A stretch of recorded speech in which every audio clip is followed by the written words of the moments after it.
You picked up something new recently, a language, a skill, a book that made you feel like yourself again. And somewhere in the middle of it, you stopped. Not because you gave up, but because something inside you whispered, maybe it's too late for this. That whisper is worth examining, because it isn't telling you the truth. There's a particular kind of frustration that arrives quietly. You sit down to learn something new. You try, you focus, and then it slips. The word you just read is gone. The concept you understood yesterday feels foggy today. You work harder. You reread the same paragraph 3 times, and instead of progress, you feel a strange kind of fatigue. Not physical, something deeper. This experience has a name in cognitive science. It's called cognitive load, the mental effort required to process new information. And here's what most people don't realize. After 50, the experience of learning changes, not because the brain is failing, but because it is doing something more complex than it used to. When researchers scan a younger brain working on a new task, they see one area light up, focused, localized. When they scan an older brain doing the same task, they see something different. Multiple regions activate, reinforcing, coordinating, compensating. The brain isn't struggling, it's recruiting. Psychologists call this compensatory scaffolding, the brain's automatic response to change, building new structural support by pulling in more of itself.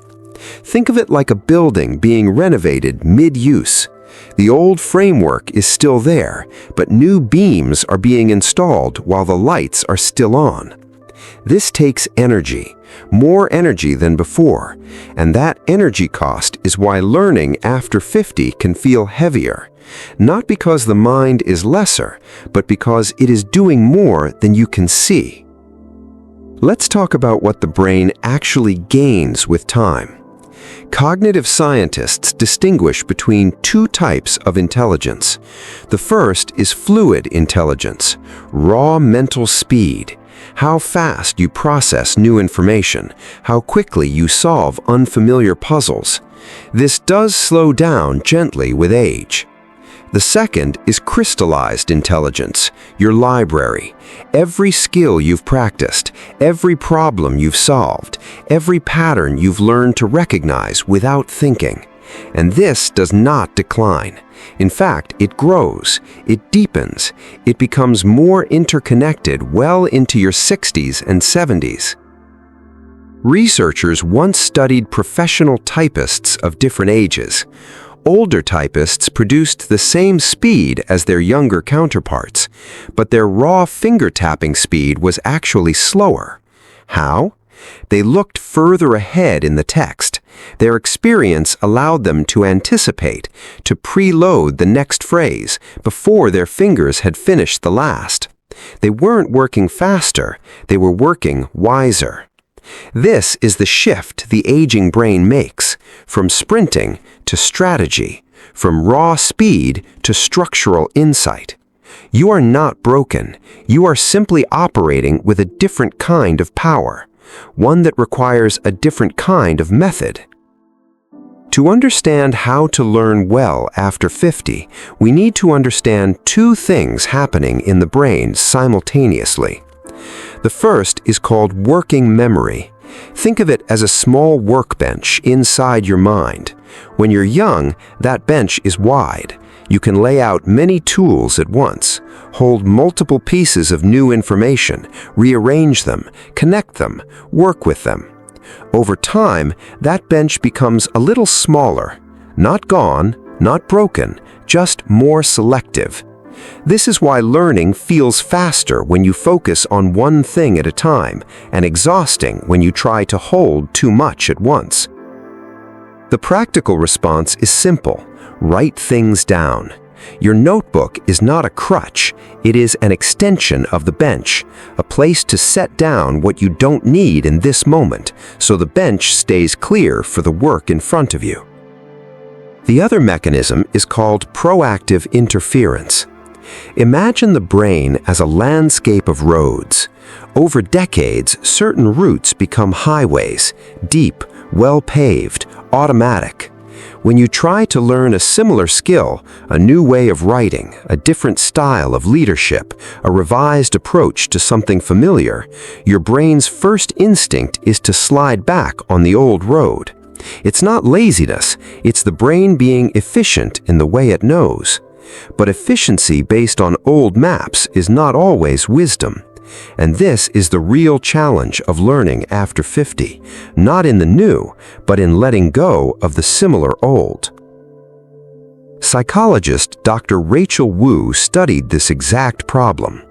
She found that older adults who learned 3 unrelated skills simultaneously, Spanish, photography, and painting, for 15 hours a week over 3 months, showed significant improvements in processing speed and working memory. Their brains, in measurable ways, began functioning decades younger. This finding is counterintuitive, but the science is clear. Novelty across different domains forces the brain off its old highways. It builds new roads without the interference of familiar patterns. And this insight forms the foundation of a model worth knowing. It's called the pillar and the playground. Principle 1. Choose your pillar. Your pillar is the one skill you're building seriously. Not 2, not 4, 1. This is what cognitive scientists call serial mastery, the practice of dedicating yourself to a single major skill for a season, typically 6 to 18 months. This approach matters because your brain's compensatory scaffolds take time to build.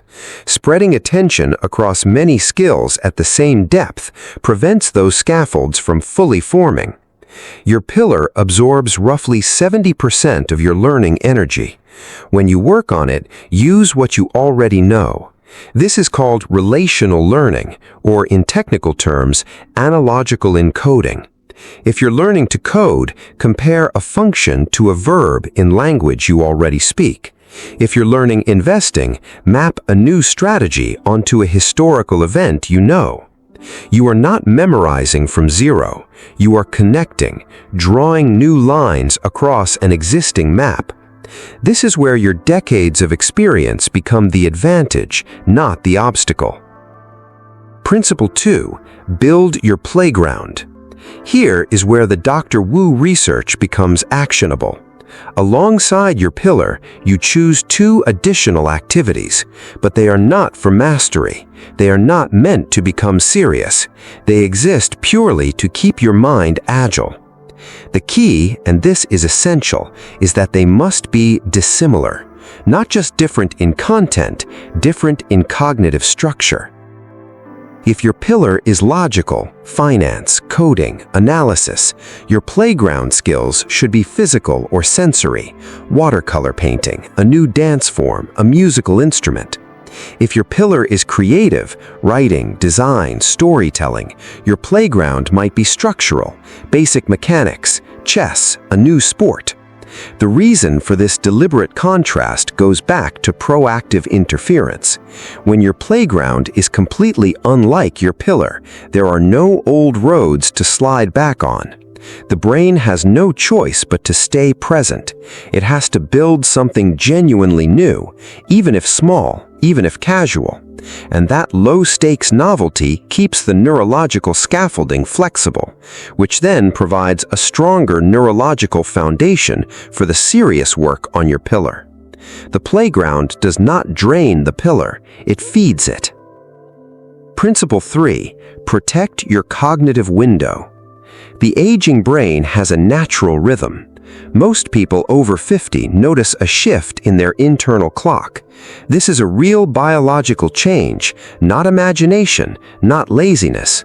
For the majority, peak cognitive clarity arrives in the morning. Use it with intention. Do your hardest, most demanding learning before noon.